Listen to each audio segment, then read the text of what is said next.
జనరల్గా చాలా విషయం మేడం చెప్పింది. నేను ఒకటే అడుగుతున్నా, మరి కాంగ్రెస్ పార్టీని, ఇప్పుడు ముఖ్యమంత్రి అనేటోడు కాంగ్రెస్ పార్టీకా లేకపోతే తెలంగాణకా? తెలంగాణకు ఒక ముఖ్యమంత్రి, లేదంటే కాంగ్రెస్ పార్టీకి ఒక ముఖ్యమంత్రి, ఇద్దరు ముఖ్యమంత్రులు అయితే ఉండరనుకుంటా నేను.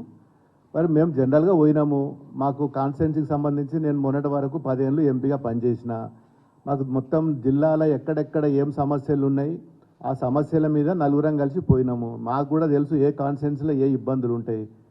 పోయి మరి మా కాన్స్టిట్యున్సీలో ఈ ఇబ్బందులు ఉన్నాయి. నాకు మొన్న దుబ్బాక ఎమ్మెల్యే నిలబడ్డా, మరి దుబ్బాకలో నాకు ఒకటి మరి రెవెన్యూ డివిజన్ కావాలి, కొన్ని రోడ్లకు డబ్బులు కావాలి, ఇవన్నీ ఇవ్వాలని చెప్పి మరి నేను గౌరవ ముఖ్యమంత్రి గారిని రేవంత్ రెడ్డి గారిని కలిస్తే దాన్ని పెద్ద రాజకీయం చేసి పార్టీలకు వెళ్ళి పోతున్నారు.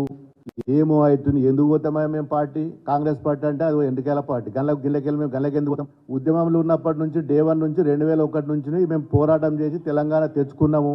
మా మెదక్ జిల్లా అంటే ఉద్యమాల గడ్డ. గిల్లకెళ్ళి మేము గల్లకెందుకు పోయి కాంగ్రెస్ పార్టీలో పోతామా? ఇప్పుడు సమస్యల మీద పోవాలి కదా. మాకు ప్రజలు గెలిపించిర్రు, మన 54,000 మేడతో గెలిపించిర్రు. వారికి ఎన్నో సమస్యలు ఉన్నాయి. మరి సమస్యల మీద మొన్న నేను పోయి కోమటిరెడ్డిని కలిసి మాకు R&B రోడ్లు ఉన్నాయి, రోడ్లు కావాలని అడిగినాను.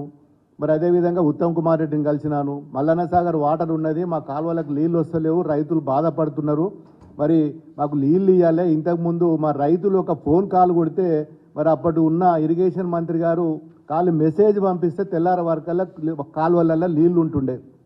ఇలా 15 రోజులు అవుతుంది నేను ఇలా ఉత్తమ్ కుమార్ రెడ్డిని కలిసి, ఈ రోజు వరకు కూడా మరి నీళ్ళు ఇవ్వలేకపోతుండే. ఈ రోజు వచ్చి మరి కొండా సురేఖ గారు వచ్చి ఇలా మా దగ్గర దుబ్బాకల ప్రోగ్రాం చేస్తున్నది. దానికి ప్రోగ్రాంకు నాకు ఎవరు చెప్పాలి? అధికారులు చెప్పాలి. ఇవాళ ఎవరు మా వాళ్ళ కాంగ్రెస్ పార్టీ ఇన్ఛార్జులు ఇలా వాట్సాప్లలో పెట్టి మా మంత్రి గారు వస్తున్నారని చెప్పి వాళ్ళు ఇలా కింద ఎవరి పేర్లు ఉన్నాయి? పూజల హరికృష్ణ, మన సిద్దిపేట నుంచి ఓడిపోయిన ఎమ్మెల్యే అయిన, సిద్దిపేట నుంచి ఓడిపోయిన ఎమ్మెల్యే పేరు పెట్టి దీన్ని రిలీజ్ చేస్తారు.